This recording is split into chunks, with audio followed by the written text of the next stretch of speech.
The Joe Rogan Experience. The most powerful drug experiences I've had in my life was the first cup of coffee after 3 months off. Really? It was psychedelic. It Really? was incredible. Yeah. Come on. Try it. Try getting off caffeine for a 3 while. months? 3 months without caffeine. How am I going to do a podcast? You may have to take a I'm hiatus. going to run out of things to talk about.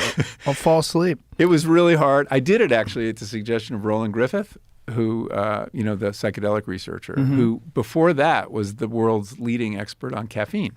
And I was interviewing him about caffeine for this chapter. And he said, well, you're never going to understand your relationship to caffeine until you get off it. So it was kind of a dare. And it was really hard. It was one of the hardest things I've done. Really? Oh, I was a mess.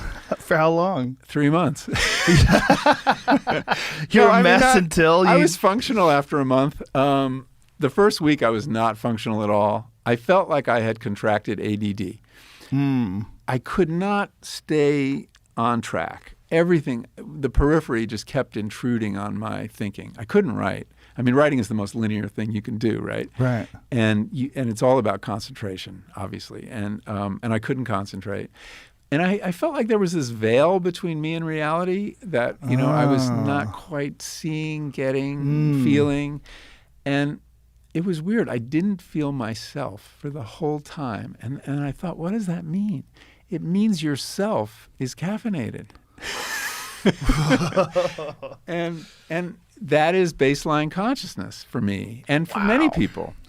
And that's not a bad thing, but I think we have a debt to these plants that we owe them.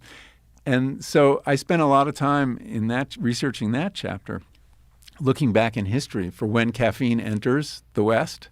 And it doesn't happen until the 1650s in Europe. So we actually have a before and after, which we don't with a lot of drugs because they just go back, millennia. And before caffeine, it was a very different world and a very different consciousness. People were drunk a lot of the time, buzzed almost all of the time. People drank morning, noon, and night because it was safer than water, right? Water was really how you got diseases.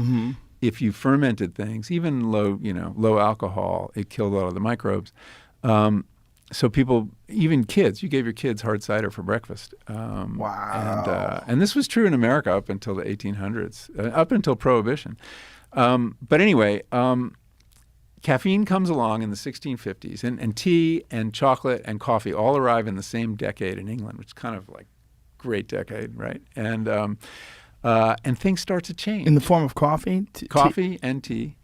And chocolate, which also has caffeine in it. And so what would they had never experienced coffee before the 1600s? That's right. They had in the Arab world. They'd had it from like 1200 or something like that.